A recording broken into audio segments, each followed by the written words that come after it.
July 14, 1924, Spokane Daily Chronicle, Spokane, Washington. Strange beasts attack miners. Mountain devils, 7 feet tall, hurl huge rocks.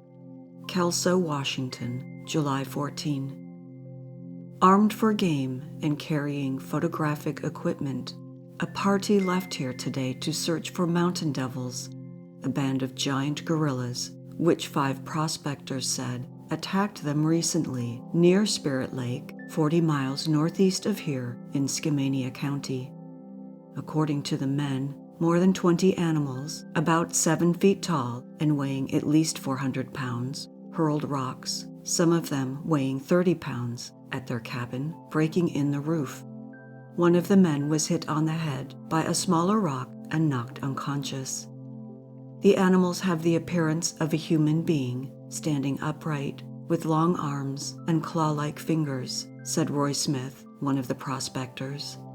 They have black or dark brown hair, which completely covers their faces and bodies. They run rapidly, swinging their long arms. The beast's footprints are 12 to 14 inches long and show only 4 toes of uniform length. Trappers and forest rangers have reported seeing such giant footprints for years. There has been a legend, current among the Cowlitz Indians for more than 60 years, about a band of mountain devils which cannot be killed, and these are probably the same creatures we saw.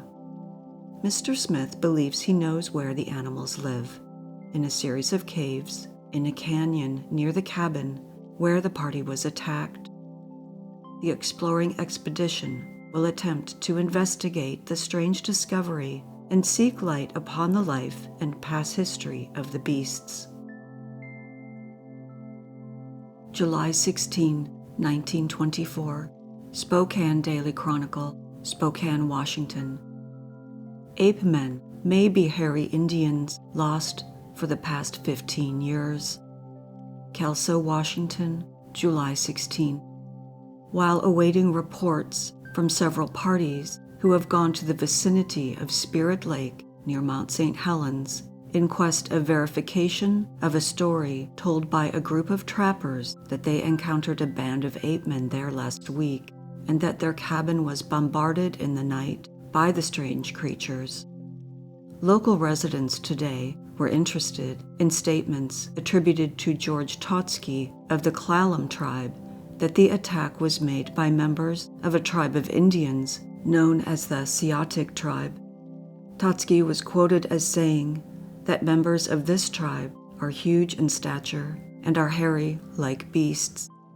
These Indians, he said, talk the Clallam language and are adept in imitating the sounds of birds.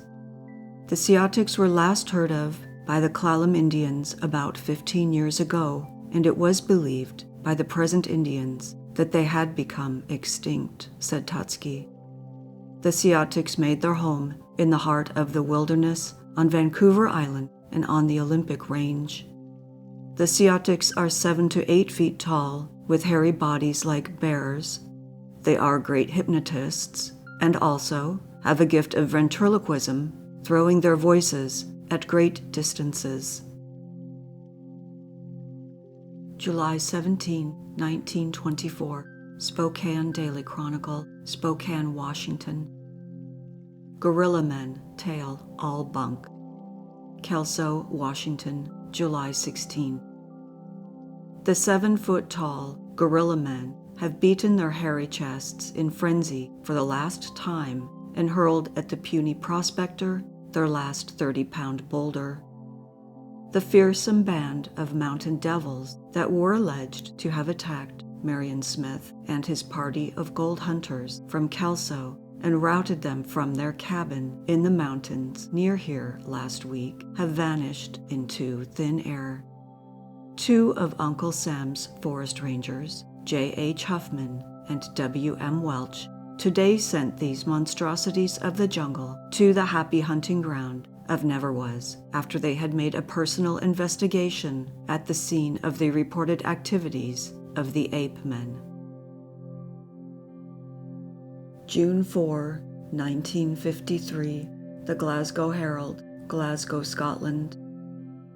Abominable Snowman keeps his secret. No encounter yet with British Everest climbers. Believed, but not seen. From our special correspondent with the British Everest expedition. It seems improbable that the present British expedition to Mount Everest, whatever their other achievements, will be able to record an encounter with the abominable snowman, for among the habits of that intriguing creature appears to be a preference for imprinting his squashy footprints in the snows of autumn. The snowman may rest assured, however, that he is not forgotten. Your correspondent has looked eagerly for traces of him in every secluded gully and on every patch of clear snow, and has been disappointed that not so much as a toe print has been produced in response to an offer of 100 rupees, about £5, made public among the local Sherpa population. In a way this is odd, for there seems no doubt at all in the mind of any local inhabitant that the abominable snowman, or Yeti, exists, and has his home in the mountains of the Everest region. The monks of Tangbote Monastery, some miles south of the mountain, tell almost casually of the occasion when a snowman appeared on the heights above their buildings and was frightened away, as well he might be, by the concerted blowing and thumping of the monastic trumpets and drums. They speak with the same realistic acceptance of what they call a recent incident in a region of southern Tibet, only a few miles away from the mountain frontier. There, it is said, snowmen made an intolerable nuisance of themselves each night by undoing every job of work undertaken by the villagers, uprooting their potatoes, unroofing their houses, dirtying their washing. The villagers dealt simply and traditionally with them by placing large bowls of chang, homebrewed beer, in prominent places near their houses. Next night, the snowmen, intoxicated as apparently only Yetis can be, were easily slaughtered. This familiar folk story, with the abominable snowman playing the part of the Welsh goblin, has a curious and unexpected sequel. According to the monks of Tangbote, the local Tibetan authorities had qualms of conscience about the rather tainted methods used to defeat the Yetis. Today, they insist in all seriousness there exists in that district of Tibet a local administrative order forbidding the ill treatment of abominable snowmen.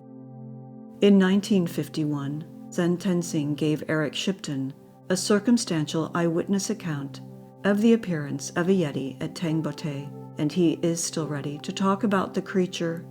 He says that snowmen, though of moderate height, have the strength of 4 men. One village in the Sherpa district of Khumbu, he claims, has been repeatedly annoyed by their predilection for removing the roofs of houses. Sherpa roofs are not very firmly attached to their walls, and indeed, in some hill villages, are merely held on by heavy stones. Another Sherpa porter claims to have met a Yeti face-to-face in the Khumbu Valley, the glacier valley running down from Mount Everest toward Namche Bazaar. From his account of the incident, it seems likely that he did, in fact, see some sort of creature, but he has been asked to tell the tale so often that the details have acquired an unnatural clarity and include that familiar goblinesque feature, feet placed back to front. All this, it may be said, is no more than fable and legend of a kind common among peasant peoples the world over. But there is a disconcerting measure of agreement among Sherpas on the general characteristics of the Yeti. He is said to stand about 5 feet 6 inches high and to be covered, including his face, with brownish hair. He walks sometimes on his hind legs, sometimes on all 4s. His cries are of 2 kinds, a sort of wail and a bark, sounds heard recently by Colonel Hunt, leader of this expedition, and some companions, and taken by them to be the catcalls of Sherpas, were confidently interpreted by their porters as the calls of the abominable snowman. The principal food of the Yeti, so it is said, is the small, tailless Tibetan rat, not unlike a hamster, which is common among these mountains. Other, rather less convincing accounts say he eats yaks and humans. The Sherpas appear to think of the Yeti as some kind of wild man rather than any species of animal.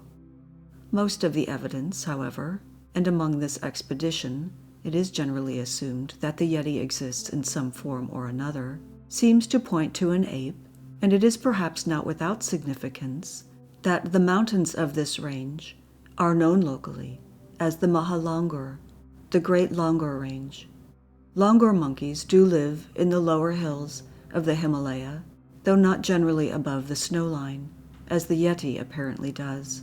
It has been suggested that the abominable snowmen are elderly and unproductive members of Longur tribes expelled into the high mountains to spend a mysterious dotage among the snows. But the spoor of the snowman is unlike any known animals, and those who have seen it are not inclined to accept the theory that each footprint is a double imprint, fore and hind foot superimposed, of the langur monkey, a theory that has found a certain amount of favor among remote London savants. It is equally difficult for anyone who has visited this part of Nepal or southern Tibet to swallow the ingenious suggestion recently put forward in the Glasgow Herald that the snowman's footprints are no more than some kind of meteorological phenomenon. Intelligent opinion here is so entirely convinced, indeed so matter-of-fact on the subject, that the Yeti is a creature of flesh and blood. So the abominable snowman keeps his secret. No corpse of a Yeti has ever been found. The spoor, seen on several occasions by responsible Europeans, has never been accompanied by droppings. Yeti footprints in soft snow have generally disappeared after some hundreds of yards, and have certainly never led investigators to a lair. It is perhaps permissible to hope that, with Everest conquered, this baffling creature will remain secure in some ghostly mountain cavern as he eats his tailless rats, not at home to the inquisitive. By arrangement with the Times.